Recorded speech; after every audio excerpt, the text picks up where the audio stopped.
Good afternoon, everybody, from Browns Bay Beach. Just outside Mount Gambier in South Australia. We crossed the border today. As you can see, beautiful weather, but an epic campsite. So, as you can see here, we've got the caravan and rig parked up here. We've got it to ourselves. This guy's just checking out, I don't know, the beach or something, but anyway. And yeah, got this whole beach you can drive along and check out. Sorry about the wind, but there's a creek just up there. It's an epic spot. If the weather comes good, which it's not looking like it should, but if the weather comes good while we're here, it's going to be insane. So, very good spot. There's just some toilets just up there, like part of a car park that you can also stay at. Up in the car park there's like a big motorhome bus. They've got it, but I was like, you know what? We're going to be sitting inside the caravan anyway, outside our caravan windows. We may as well be looking at that, which is a bit better than just tarmac in a car park. So this is where we are. Anyway, it's starting to rain. I need to get inside. So this is how it looks inside the van when it's a bit windy outside. This side of the van's not too bad, so I can open the windows and get some airflow through. But out there, yeah, there's kite surfers, which makes it pretty cool. A bit of a show, but Zoe's on dinner tonight, cooking up, and the boys are enjoying the show and eating their dinner. But yeah, this will be us for the night, I think. I don't think we'll be going back out. So anyway, hopefully it's better weather in the morning, and we'll see you tomorrow. So I've gotten a few bits and pieces done in town. Took the kids to a play centre to burn off some energy, which was good. And we've come into one of Mount Gambier's sinkholes. They're at the Umperston sinkhole. And this one here, this all used to be part of a property owned by a fellow called James Umperston. And what he did is he built a set of gardens, and this sinkhole happened to be on his property. And he made the sinkhole one of the focal points of the garden. And if we turn around, that's pretty crazy. It's all sculpted down on the inside of the sinkhole, and there's steps and caves and everything. So you follow this path.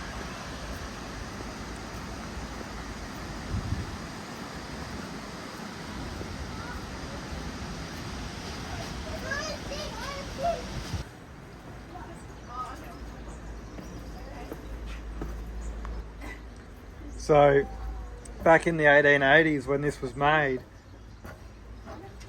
there was a section of the sinkhole, probably down that bottom section there, a third of it was all full of water, and they had a boat where you could go in and around and look back out from inside the caves on a boat. He sounds like an interesting fellow that made this place.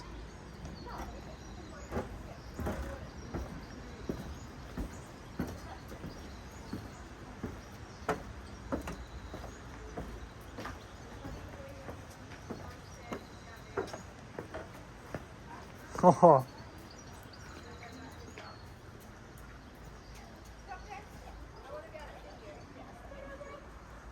You can see all the vines hanging down. That's crazy.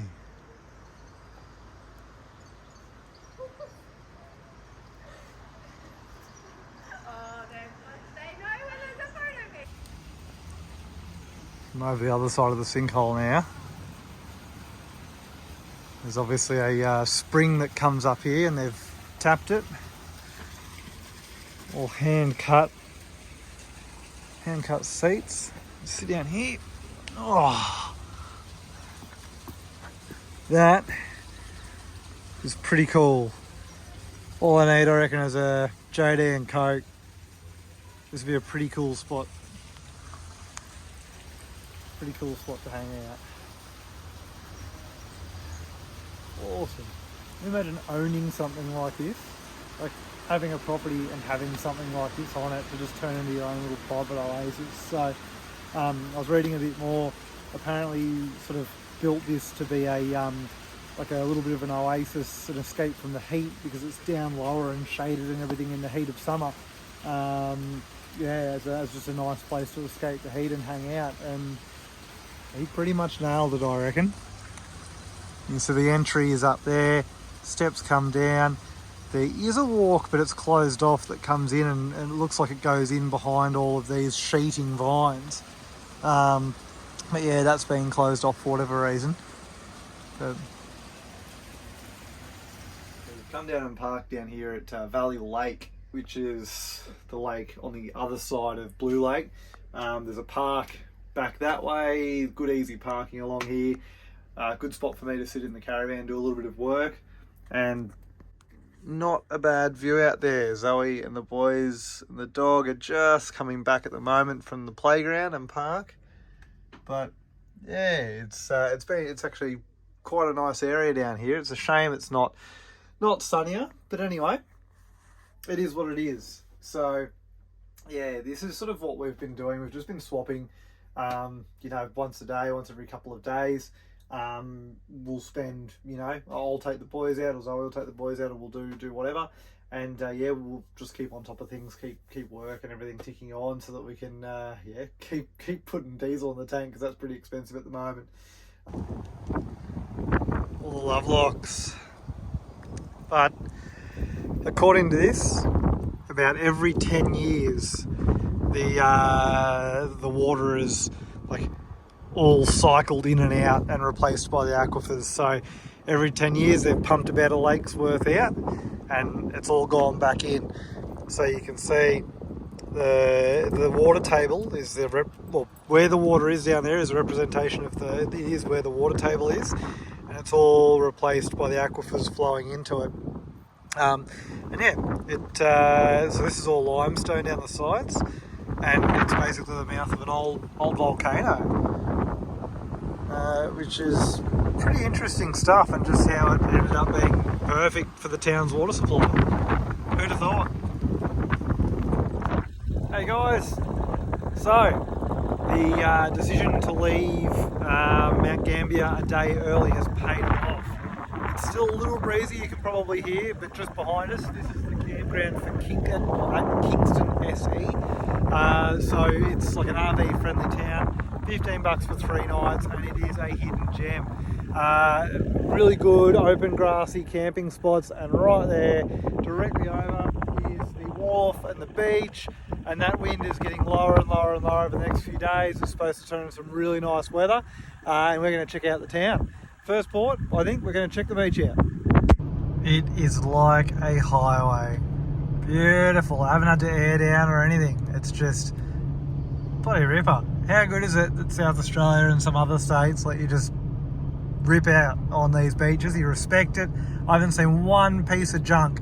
No rubbish, no nothing, no burnout car wrecks or any crap left on the beach. Whereas, in some states where they make you pay for the privilege, or, don't let you do it at all, or try to restrict it, people don't seem to care for it at all. It's almost like they trash it because they're like, oh, well, I paid for this, so I'm going to trash it. And it's like, you come to places like this, and it's well respected, and it's busy. The caravan park, the RV park certainly have plenty of people in it. And you can see there's plenty of tracks along this beach, so it obviously gets used regularly, but it's pristine. I don't know, take note, bloody Victoria, I reckon, and to a certain degree New South Wales. Change it up and let the people do the right thing. The sun is out, blue sky is out, and thanks to being in South Australia, it's pretty much free reign for driving on the beach, so it's just awesome. The water is starting to clear up with the wind and bits and pieces. The water over the past few days has been quite churned up and not so great. Visibility would be definitely down, but I can see the line out there now for all the weed beds and things like that. Fingers crossed tomorrow it keeps improving, and we might be able to maybe get the tinny out or chase some squid. We'll definitely do one of those two, I reckon, if not both. So yeah, I've just brought the boys out for a bit of an explore. They're hanging out, playing in the trees and on the sand dunes, parked up, and just enjoying the sun for now. The breeze is still just a little bit too cold to really want to jump in and go for a swim, but it's basically supposed to be no breeze tomorrow and high 20s, so I reckon tomorrow it's going to be on for a swim. Yeah, it's really starting to turn it on, which I'm stoked about.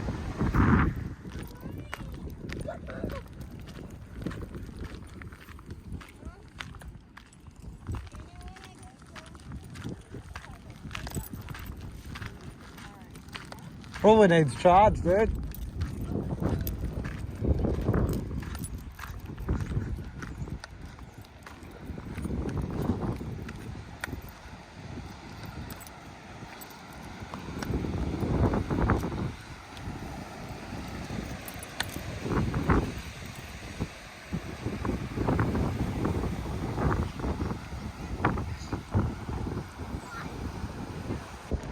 There's the obelisk.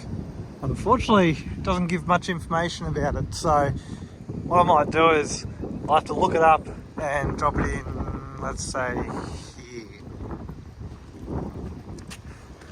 So yeah, there's a bit of the information about it that was missing or is missing off the sign. It's obviously not been replaced. Pretty weird structure. Obviously, it's not a lighthouse, so it wouldn't have been much use during the night, but I suppose maybe use during the day for ships and whatnot. But yeah, it's a shame. You can go inside it, but yeah, they've closed it all off, obviously for safety reasons.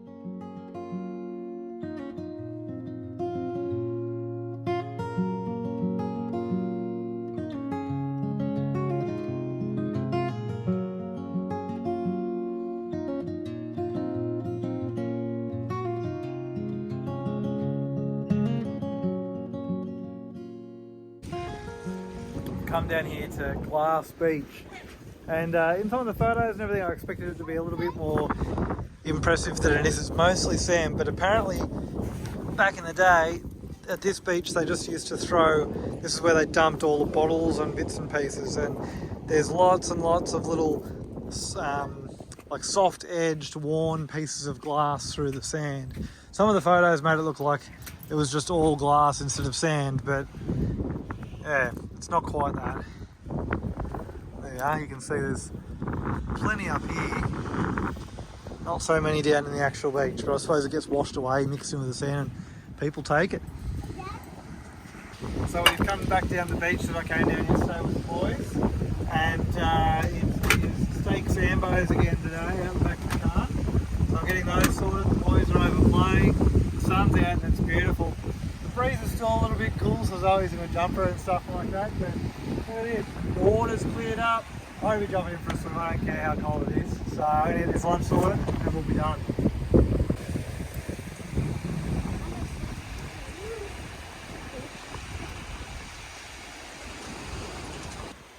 There it is. Steak sambos, cooked up out of the back of the car by the beach. Not bad. So across the road from Gambier earlier this afternoon, I went across and got a lobster, because I haven't been able to go out and get our own stuff because of the weather, but lobster and prawns, and Cooper's here doing a really good job helping me peel some up. So tonight, lobster, prawns, bit of salad, do it all like butter, garlic, chilli. Yeah, it's going to be good. Dad? So I'll, yeah, buddy. How do you peel the shell off? Wait up, I'll help you in a sec. Oh.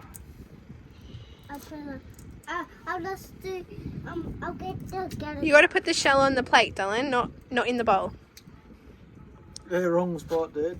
Yeah, you put it down there, in the bowl. and then, yeah, you peel it off. Come here, bud. So what we do, see the legs? Yeah. Grab them like that, pick all the legs off. Right, so I got Mr. Pinchy here, he's ready to go. I've had him in the freezer and in the fridge, he's fully asleep. He's ready to be processed and sorted out. So basically what I'm going to do is sharp knife, straight down the middle at the front, straight down the middle at the back. I'll mix up some garlic and butter and bits and pieces, give him a clean, and chuck him on the grill plate. But yeah, I'll give you a look once I've halved him. The spread. Boys have a bit of fish and chips, garlic, garlic lobster, prawns, bit of salad. And I'm just finishing off a bit of broccoli or broccolini on there. Drinks on the go. Happy days. Cheers.